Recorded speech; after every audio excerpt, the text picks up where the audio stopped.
Hello, friends. It's Chapo. Apparently, this teenager was kidnapped by her father, Who killed her mother. killed her mother, and then an Amber Alert was issued. The police found the father and daughter. Who the father was armed. He, was some sort of murderous psychopath on some sort of death drive. The girl gets out of the car, runs towards the cops. But according to them, because she was wearing tactical pants, they shot and killed her. Had to do it. Yeah. She's got tactical pants. She's they mean, going to like- engage us kinetically. What do they mean, like cargo pants? It says bullets were flying. A figure wearing tactical gear and a helmet. Okay, a helmet emerged from the truck and ran towards sheriff deputies, the authorities said. The figure fell. They're going to sack me. Then they realized It's third down. We'll have to punt. I have to use deadly force to prevent this from then happening. they realized Someone loves Last Boy Scout. Then they realized this was the girl they had been trying to save. Oops. Now Oh she my and her fucking father were God. dead. Just the day before, the California Highway Patrol had released an Amber Alert declaring the girl, Savannah Graziano, 15, to be missing. It described her as 5'2" with brown hair and brown eyes, and her father, Anthony John Graziano, 45, as armed and dangerous. In a news conference on Tuesday, the San Bernardino Sheriff Shannon D. Dickus said the details surrounding the case and the shootout in which deputies were involved were still preliminary. Okay, I'm going to go throw it out there. She tried to run away from her father as the bullets were flying. Cops, pig swine just shot her in the head. And then afterwards were like, okay, tactical pants. That's the story. Yeah. Yeah, they planted fucking cargo pants on her. I like. We got to throw away fanny pack. Just in the trunk of the car. Just drop it. It's very, very. Just be cool about it. Okay. I'm pretty sure we can get away with this if we can prove that she had a trapper keeper on her when we killed her. What is the thing that like Brandon always says when he's like going to defund the police is like we have to give them more money for training, and like police budgets. One of the reasons they're so high outside of like giving them insane equipment is I guess we think that we can make them into operators. Yeah. But by virtue, just in the same way that like there can't be good cops by virtue of the type of person that becomes a cop. There will never be American police officers that are like the SAS, like ice running through their veins, those types of guys, the guys who like went into the Iranian embassy in 1980 in London. You'll never get those guys who make like cold snap, like sometimes selfless decisions in the moment, because like the person who's going to always become a cop is the jumpiest asshole. Like in the zip code. It's a fat baby. Yeah. Like you're an American fat baby and you want a gun so that you can continue to be a big fat baby and no one can get mad at you for it. Yeah, you can there's no amount of fucking drills and classes you can take that will not make you a fucking pussy. Yeah. Okay. Second story about American law enforcement. What if you didn't need a gun? Headline: Video shows when train hit patrol car with woman handcuffed inside. Video released by Colorado authorities on Friday shows the moment when a freight train smashed into a patrol car in which a handcuffed woman was sitting, as the vehicle straddled railroad tracks following her arrest on September 16th. The woman, Yurini Rios Gonzalez, 20, of Greeley, Colorado, was seriously injured and continued to be treated at a hospital, according to Colorado Bureau of Investigation, which was investigating. She was in Plateville Police Department patrol car when the collision took place. Fort Lupton police had also responded to the scene and participated in the arrest. She saw it coming and could hear the horn, Mr. Wilkinson told the Denver Post. She was trying to get police officers' attention, screaming at them. She tried unlocking the door. She had her hands behind her back and was frantically trying to unlock the door. So this is Colorado police basically doing like sort of Snidely Whiplash thing. So they handcuffed a woman, put her in the back of a car, and then parked the car on train tracks as a freight train was approaching. There are two ways to view this story. One, how could they be this incompetent?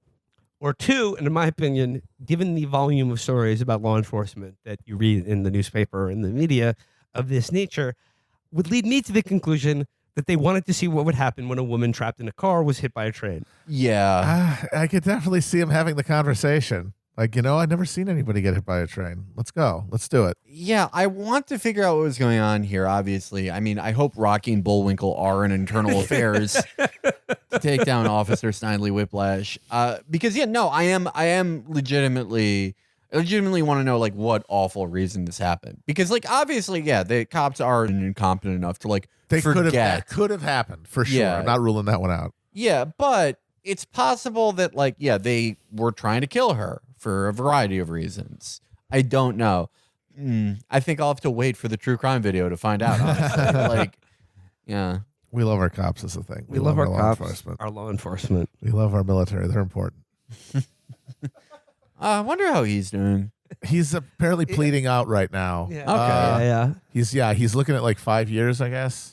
So I think he's basically trying to negotiate one thing, some sort of plea agreement behind the scenes. Well, I mean, one thing is for certain: there's no way he snitched on anyone. He was of course not. of course these guys, no the way. thing about these guys, he's standing tall. the thing about these people is that they all believe in something greater than themselves and are willing to sacrifice for it. These guys tell like the second they're Mirandized. It's amazing. They like there's no 48 hours tricks. They just instantly fold on everyone they know. Yep. I think though it'll probably be, if I had to guess, 5 years in the feds as Baked Alaska. Probably pretty smooth. Yeah, it'll be all right. He can throw out freestyles in the lunch line. Yeah. He'll be beloved. All right, well, let's we're gonna transition now into an interview I just did with journalist Seamus Malakavzeli about the ongoing protests in Iran. So, cue that up. Seamus Malakavzeli there, ladies and gentlemen. Okay, joining us now is journalist Seamus Malakavzeli to talk about the recent protests going on in Iran. Seamus, welcome. Happy to be on the program again. Seamus, could you just give us just an outline on like what the context for the protests going on in Iran are right now, what kicked it off, and just like the Iranian government's response to them thus far? In mid-September, a Kurdish woman named Mahsa Amini, she visited Tehran with her brother, and during her visit to Tehran, she was arrested by the morality police because her hijab was not properly being worn. At this point, this is where the narrative between the police and her family and eyewitnesses diverge. The police claim that after she was arrested and briefly put into a police van, she was released. She went to the police station, and then at the police station, she collapsed, went brain dead, had a stroke, and died a few days later. Her family says that she was beaten inside of the police van. She suffered fractures to her skull, had a brain hemorrhage, and she had no previous ailments. She had no previous health issues. So the idea of her falling down and dying at the age of 22 from pure stress alone was difficult to believe.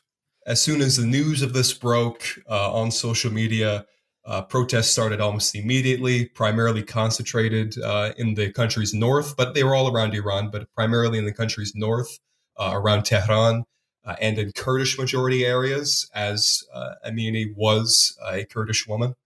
The Iranian government's response has not been as severe as it was in 2019 when the entire internet was shut down within 4 days. The Iranian army and the IRGC came in and killed hundreds of people, even by the government's own statistics.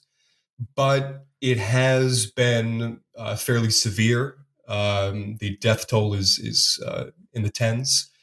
And there has been a major emphasis on counter protests, enforcing narratives of the importance of law and order, respecting the police, respecting public property, and trying to implement the narrative into the discourse that these are American-backed, American-planned seditions that are meant to take down the Islamic Republic from outside. Could you give some context for the role of the morality police in the history of the Islamic Republic, and then also like the current state of the Iranian popular opinion on mandatory hijab, like the wearing of the hijab for women? It seems to be at like an all-time low, and like this would be like the inciting incident for these protests. Like, how do the morality police work?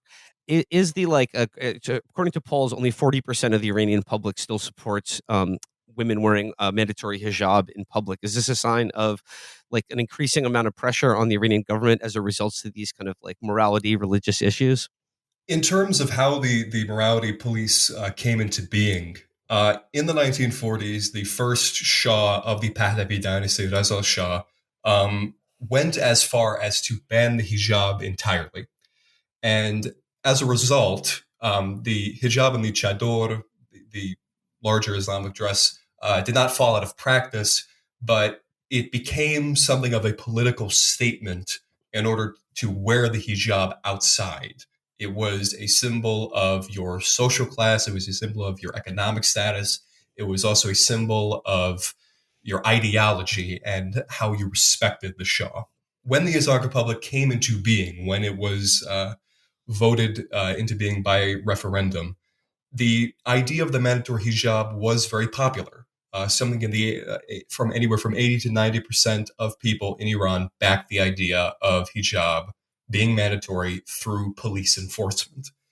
As the decades went on and generations came and passed, and there was more engagement with the Western world through globalization, the popularity of it eventually went further and further down. And as you said, it's below the majority of people in Iran want this to still be enforced.